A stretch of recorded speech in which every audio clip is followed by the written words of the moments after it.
Bienvenue à toi dans cette masterclass que j'ai appelée la racine en santé intégrative. Le but de cette courte vidéo, il est très simple, c'est de te transmettre ce que je transmets de plus important à mes clients en coaching one-to-one.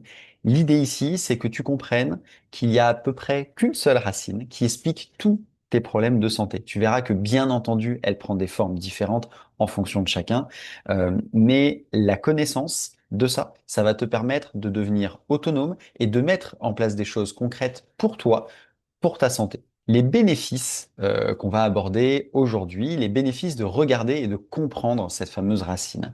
Ça va te permettre de retrouver une énergie vibrante, une digestion légère, un mental qui est apaisé, un corps sans douleur, des ambitions aussi qui sont alignées avec tes vrais objectifs, un zeste de vie, une libido vivante, mais au-delà de cette liste, qui est pas exhaustive, hein, parce que bien entendu, on est tous et toutes différents, mais je pense que quand même tu te retrouves là-dedans. euh, L'objectif de ça, c'est pas la santé en soi. D'accord? C'est pas de passer toutes tes journées à calculer, à savoir, OK, alors qu'est-ce qui est le mieux pour ma santé, etc. C'est juste de comprendre que la santé, c'est le socle qui te permet d'être qui tu veux. Moi, en aucun cas dans ces présentations, ni même dans mon travail, je dis aux gens quoi faire de leur vie. En revanche, j'essaie de leur donner le maximum d'outils pour qu'ils puissent se retrouver, eux, avoir suffisamment d'énergie, de vitalité pour continuer à être et devenir encore plus qui ils sont réellement. Ça, c'est vraiment l'objectif de ces présentations. Les thèmes qu'on va aborder aujourd'hui, que tu saches un petit peu dans quelle direction on va. Parce que même si la vidéo est assez courte, l'idée c'est que ça soit riche en connaissances et en valeurs pour toi. On va voir très rapidement l'approche de la santé intégrative. On va voir aussi un cas pas si particulier que ça, tu verras. Les conséquences aussi de ne pas s'écouter. La fameuse racine. On va aller aussi en détail là-dedans.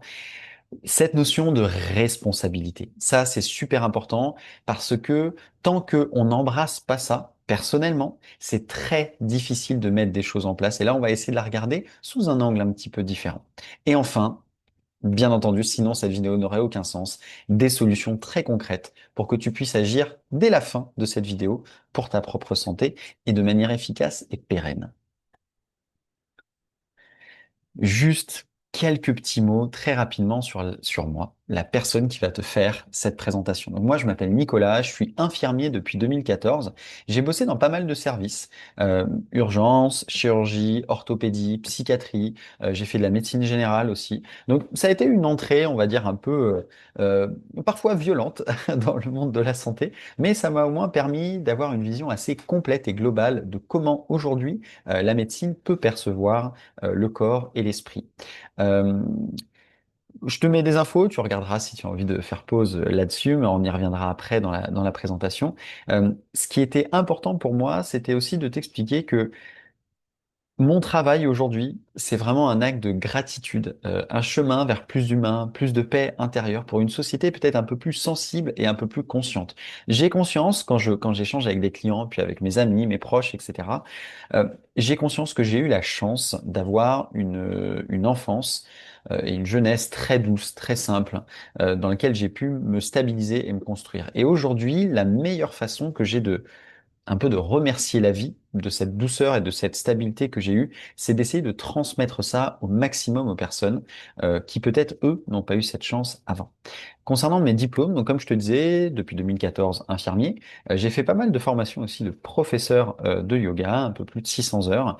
Je suis aussi coach d'une méthode qui s'appelle Oxygen Advantage, qui a été développée par Patrick McCune, qui est vraiment une méthode de rééducation de la respiration, alors que ce soit pour la gestion du stress, mais aussi pour des sportifs à haut niveau. Je suis aussi praticien Fly Deeper, donc qui est une méthode de relaxation, d'apaisement, un peu de massage dans l'eau. Et enfin, c'est un peu le cœur de notre vidéo aujourd'hui, je suis praticien en santé intégrative, formé avec le docteur Stéphane Cabral. Donc j'ai passé mes 2 niveaux avec lui et j'ai fait aussi une spécialisation euh, dans l'aspect longévité. Qu'est-ce que je fais concrètement dans mon travail? Alors, j'aide ceux qui font de leur santé une priorité à vivre la vie qu'ils choisissent. Donc, la plupart des personnes viennent me voir pour ce type de problème. Des troubles digestifs, stress chronique, anxiété, les déséquilibres hormonaux aussi, SPM, SOPK, périménopause difficile, aussi des hommes hein, dans l'avancement de l'âge, ou même des hommes plutôt jeunes, aux alentours de 30 ans, qui ont des problèmes de régulation au niveau de leur testostérone. Après, il y a aussi des notions de poids instable, d'effet yo-yo. Et où est-ce que je les guide à travers ça, tu vois, cette carte, etc., ce GPS, je les amène à instaurer des choses pérennes qui tiennent sur le long terme pour retrouver un esprit clair, concentré, serein, une énergie stable qui te porte sur la journée, la liberté de vivre, c'est ce que je te disais tout à l'heure, 100% ce qui compte pour toi, ta famille, tes proches, tes sports, ta vie intérieure, etc.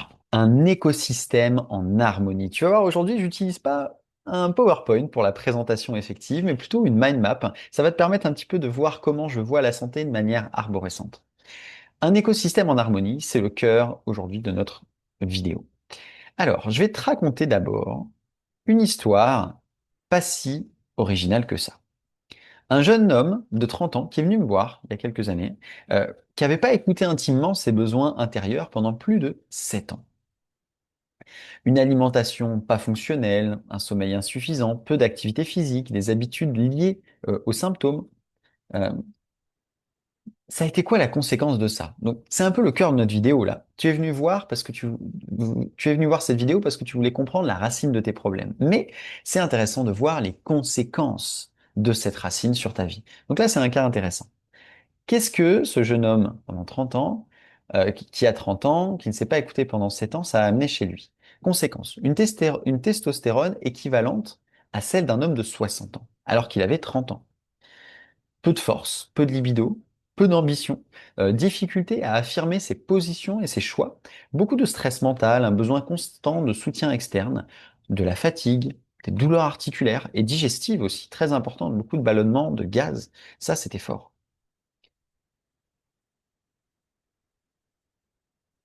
C'était moi.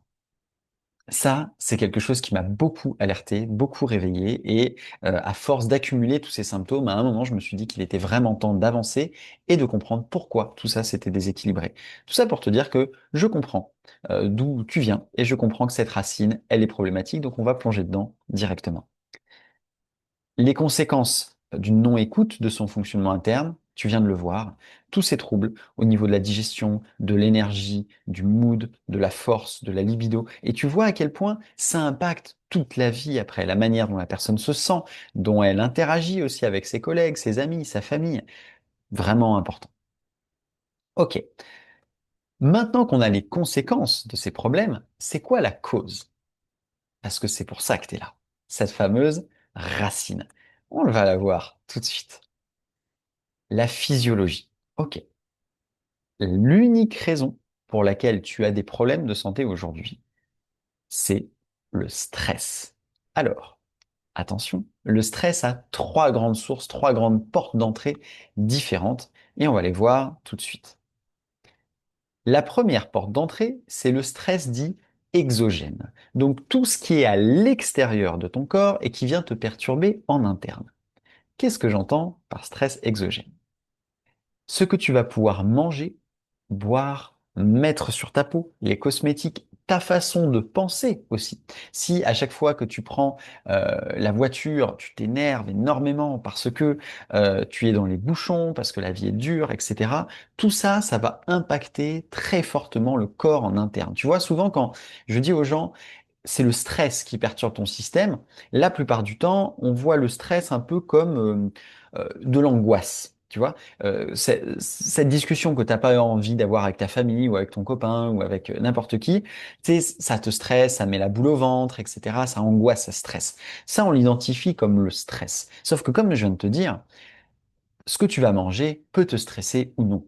Si tu as des carences alimentaires, ça va te stresser ou non. D'accord? Donc, le stress prend plein de formes différentes. La première, le stress exogène. Tout ce qui vient de l'extérieur perturber l'interne. Ce que je vais penser, ma manière d'interagir avec les gens, ce que je vais penser de moi, ce que je vais manger, boire, mettre sur ma peau, les fringues que je vais porter, les toxines auxquelles je vais m'exposer, tout ça, ça a des conséquences très importantes sur ton corps.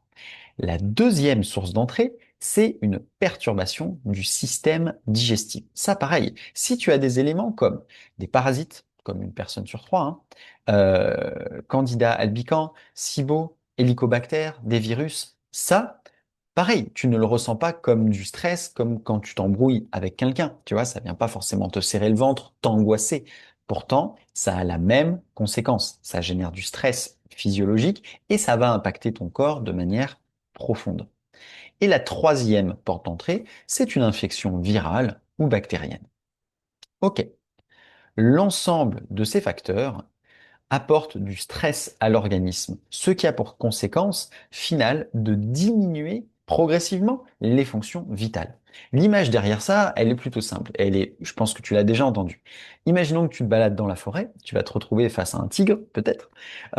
Donc tu es face à un tigre. À ce moment-là, quand tu es face à un danger très fort, ton corps ressent un stress très important et du coup, il va mettre de côté plein de fonctions vitales parce que quand tu es face à un tigre, c'est pas le moment que ta digestion se fasse bien, que ça soit efficace, c'est pas le moment de faire des bébés, c'est pas le moment que tes hormones fonctionnent, etc. Donc, ton corps, à un instant T, va mettre de côté plein de fonctions vitales pour te donner aussi plein d'énergie pour essayer de survivre et de fuir face à cette situation. Ok, ça c'est pertinent quand tu es face à un tigre, une fois dans le mois ou deux. Mais si tous les jours, 7 jours sur 7, 24 heures sur 24, 365 jours par an, tu es exposé à un stress ou à plusieurs. Par exemple, imaginons que tu aies des carences nutritionnelles, hop, ça nous fait un stress exogène, que tu aies un parasite ou plusieurs dans le ventre, hop, ça nous fait un deuxième stress.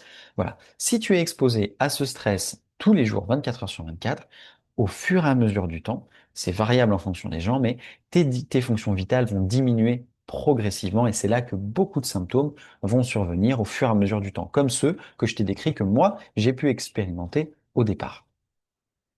Donc maintenant que tu as cette fameuse racine, le stress, qui peut prendre plein de formes différentes, et on a vu comment est-ce qu'il impacte le corps. La question c'est, maintenant que j'ai conscience que le stress vient d'une non-écoute de mes besoins physiologiques, mentaux, énergétiques, qu'est-ce que je fais? Il y a deux choses à faire principales. La première, c'est développer une écoute intime, petit à petit, questionner, interroger avec sa propre sensibilité, notre réalité et notre rapport à celle-ci. En gros, pour résumer cette longue phrase, il faut que tu apprennes à t'écouter et à te connaître. Il faut que tu sois intime avec toi. Ça, alors, je te mets une liste qui est non exhaustive. Tu explores la vie comme tu le sens. Mais ça peut être des outils. Le yoga, la méditation, le MDR, la philosophie, quelles que soient les branches, la solitude aussi. Pour beaucoup de personnes, ça permet d'être très intime avec soi. Les voyages, l'implication sociale dans des associations, des choses comme ça, le silence, voilà. Plein de manières que tu peux utiliser pour te comprendre et pour devenir intime avec toi. Mais sans ça, ça sera très compliqué que tu te connaisses, que tu te comprennes et que tu saches ce dont tu as besoin. D'accord? Parce que, encore une fois, là, ce que je fais dans cette présentation, je te dis pas qui tu es. Je te donne pas un programme très précis qui est carré, qui est pour toi. L'idée, c'est de donner des outils pour que tu puisses te comprendre et que du coup, tu puisses mettre des choses en place pour toi. Cette fameuse notion de responsabilité qu'on va voir un petit peu en bas.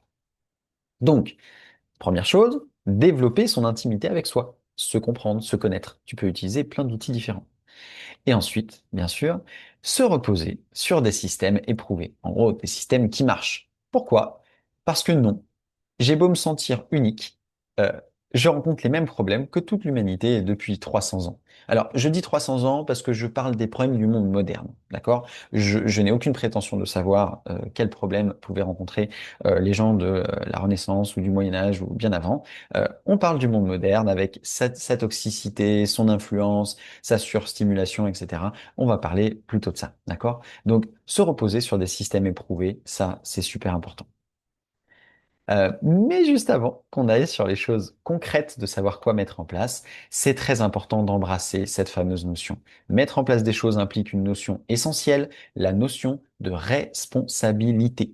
Je sais que le système médical n'a pas été très dans cette ligne directrice jusqu'à présent. Maintenant, ça évolue. Il y a beaucoup de mise en responsabilité des personnes par rapport à leur propre santé, etc. Les choses avancent grandement et ça, j'en suis très heureux. Mais je le vois que juste même en 2014, quand moi j'apprenais, on n'était pas beaucoup dans cette notion de responsabilité à l'école d'infirmier. Et quand je vois aussi mes parents, etc., j'ai bien conscience, je vois bien que dans leur réflexion, la santé, c'est un peu quelque chose d'externe dans lequel on remet notre santé dans les mains du médecin, où il y a un peu une forme de fatalité de voilà, mes problèmes de santé, ça arrive parce que ça arrive.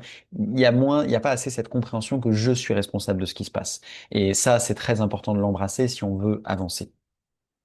Alors, parce que oui, je suis pas responsable des cartes que la vie m'a distribuées au départ, la génétique, le contexte familial, l'environnement, mais par contre, je suis responsable entièrement de la façon dont je joue ma main.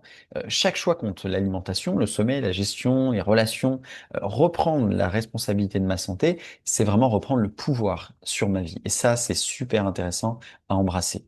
Euh, c'est pas toujours le manque de connaissances qui freine. Ça, j'adore cette slide. C'est pas toujours le manque de connaissances qui freine les personnes. Souvent, ce sont des choses plus subtiles. Le manque de connaissances, ok, d'accord, ou d'infos contradictoires avec notamment les réseaux sociaux aujourd'hui. Le manque de clarté mentale, la fatigue chronique, le poids des responsabilités quotidiennes, s'habituer aux symptômes. Par exemple, tu vois, euh, il y a beaucoup de personnes que je rencontre. Au début, on échange et puis ils me disent qu'ils n'ont pas de problème digestif. Puis en fait, on échange et on se rend compte que il y a de la constipation, des diarrhées, ou alors ils ont des gaz, des ballonnements à chaque fois qu'ils mangent. Et au fur et à mesure qu'on s'habitue à ces symptômes, on n'a plus l'impression que c'est un problème, sauf qu'en fait, c'en est un. Donc ça, tout ça, c'est autant de freins qui rendent difficile l'écoute de soi et la mise en place de choses saines. Mais voici des pistes à explorer. Si tu sais que jusqu'à présent, tu sais ce qu'il faut faire, mais t'arrives pas à passer, t'arrives pas à avancer, je te mets quand même des pistes, parce que ça, c'est des choses que je remarque beaucoup chez mes clients. Il y a plusieurs choses. Le perfectionnisme, ça, c'est très intéressant. Ça permet d'avancer et d'être bon dans ce qu'on fait, mais parfois, ça peut nous empêcher de mettre des choses en place. Parce que j'ai rencontré des clients qui, parfois, ne préfèrent rien faire plutôt que de faire à moitié ou en partie quelque chose. Sauf que moi, ma façon de voir ça, c'est un vaut mieux que zéro. Et la santé, ça se fait petit à petit. Tu changes pas tout du jour au lendemain. Ça, c'est impossible. Donc, parfois, le perfectionnisme peut être un truc limitant. Ensuite, il y a la croyance limitante. Quelqu'un qui est malade depuis très, très, très, très, très longtemps va s'être habitué à ça et se définira progressivement par ça. Donc, c'est très intéressant si tu vois que tu n'avances pas sur des problèmes de santé, d'essayer d'explorer un peu ton rapport que tu as à ça. Est-ce que tu y crois vraiment que c'est capable de changer, qu'un jour tu vas pouvoir être bien, heureuse, heureux dans ton corps, dans ton esprit? Ça, c'est important à explorer. Ensuite, la peur de l'échec, ça peut aussi mener à l'auto-sabotage. Si j'échoue, si j'essaye et que j'échoue, je serai désespéré. Parce qu'en fait, si j'échoue ça, il n'y a plus d'autre solution, du coup, j'y arriverai pas. Ça, pareil, c'est assez compliqué. Et ensuite, le rapport émotionnel à l'alimentation, besoin d'apaisement profond, ce sont des choses aussi qui peuvent bloquer les gens dans l'avancée. Donc tout ça, ce sont des pistes que je t'invite à explorer ou qu'on voit aussi dans mes coachings. Ok, on a vu les conséquences du non-écoute. On a vu pourquoi ton corps a des problèmes de santé. Cette fameuse racine, les trois formes du stress. Tu peux revenir en arrière sur la vidéo pour les revoir et avoir les exemples. Maintenant, on a vu que il faut qu'on avance, qu'on mette des choses en place. Deux éléments principaux. Le premier, se comprendre, être intime avec soi. Et le deuxième, se reposer sur des choses qui marchent déjà, parce que même si je suis unique dans ma personnalité, je reste un être humain comme tous les gens de cette espèce-là. Et du coup, mon fonctionnement est un peu global. Mais juste avant de mettre des choses en place, il faut que je comprenne que je sois responsable. Je suis responsable de ma santé. Maintenant que ça c'est fait, qu'est-ce qu'on fait concrètement? Les piliers fondamentaux. Ça, c'est très important. On va en voir un. Il y en a pas mal d'autres, mais le premier, la routine matinale. Pour moi, ça, c'est un des éléments avec lequel je commence tous mes accompagnements. Qui a affiné, là, ça va être une structure. Bien entendu, après, on peut toujours la personnaliser. Néanmoins, la manière dont tu commences ta journée, ça va tellement définir comment tu vas te sentir dans celle-ci et dans quelle énergie tu vas te situer. Voici des éléments que je te conseille. 7 à 9 heures de sommeil de qualité. Ça, c'est très important. Hydratation du matin. Le matin, ton corps, il a passé 7 à 9 heures de sommeil, plus un peu les heures d'avant où tu n'as pas mangé avant de te coucher. Donc, il est déshydraté à ce moment-là parce qu'il est passé aussi par beaucoup de processus de détoxification pendant la nuit. Donc le matin, quand tu te lèves, tu bois, s'il te plaît. Alors t'attends 20-30 minutes, le temps que tu te lèves, que la machine se réveille, etc. Et tu peux boire un grand verre d'eau avec du citron, quelques gouttes de citron, une petite pincée de sel de qualité, soit de mer, soit sel rose. Et surtout, tu vas aller exposer tes yeux au soleil, dehors. Petite goutte de smoothie, mm, mm, qui va être quelque chose qu'on va voir juste après. Donc, l'exposition de tes yeux au soleil, c'est super important. Ton corps, pour qu'il fonctionne bien, qu'il régule ses hormones, il a besoin de comprendre à quel moment de la journée il se situe. Si le matin, tu es dans ta chambre ou tu es dans ton salon, tu es enfermé. Ensuite, tu vas dans la voiture, tu es enfermé. Ensuite, tu arrives au bureau, tu es enfermé. Puis après, tu vas revenir dans la voiture, tu es enfermé. Tu vas à ta salle de sport, tu es enfermé. Tu reviens chez toi, tu es enfermé. Les yeux n'ont pas été exposés directement à la lumière du jour et le corps ne sait pas. Si tu exposes tes yeux le matin, ça va améliorer ton énergie, améliorer ton rythme circadien. Donc, en gros, comment ton corps va réguler ses cycles sommeil et éveil. Et du coup, ça va améliorer aussi ta nuit du lendemain. OK? Donc, tu prends ton grand verre d'eau, 20-30 minutes après, tu mets du citron, une belle pincée de sel, tu vas dehors et tu exposes tes yeux au moins 10 à 15 minutes dehors. OK? Et tu vas voir que ça va changer beaucoup de choses. Bien sûr, sans ton téléphone. Euh, L'idéal aussi, c'est de jeûner entre 12 à 13 heures entre ton dîner et ton petit-déj. Je te laisse faire le calcul, mais ça, c'est parfait. Pour le petit déjeuner, parce que je te conseille un petit déjeuner qui que tu sois, quoi que tu fasses, prends un petit déjeuner le matin. Si tu veux en savoir plus, va sur mon compte Insta où on se contacte, on s'écrit, mais prends un petit déj le matin, s'il te plaît. Il y a plusieurs formes. Alors là, ce sont des exemples, c'est pas exhaustif, c'est pas personnalisé à toi. Ce sont des exemples que j'utilise la majeure partie du temps, mais voilà. Si tu es plus de la team sucrée, tu peux te faire un smoothie, comme là j'ai bu juste avant, un smoothie avec de la protéine végétale, des fruits rouges, etc. Pareil, envoie-moi un message si tu veux pour la recette. Porridge aussi, c'est une bonne association. Moi, personnellement, j'utilise soit des flocons de sarrasin, des flocons de quinoa ou des flocons de petit épeautre germés. J'ai trouvé ça récemment, c'est délicieux, hyper digeste. Si tu es plutôt team salé, tu peux te faire des œufs, du tofu, avocat, pain de kamut, idéalement des choses de qualité avec moins de gluten le matin, c'est vraiment super et délicieux. Donc ça, c'est un des piliers fondamentaux. Le deuxième élément que je te recommande vraiment, c'est de te pencher sur un protocole de mise à jour de ton système. Ça fait un peu complexe comme terme, mais c'est la dernière partie de notre vidéo qui pour moi est fondamentale. Les différentes formes de médecine à travers le monde utilisent des méthodes de détoxification comme entretien de l'organisme. Le cœur de la médecine naturelle, traditionnelle, c'est la prévention. D'accord?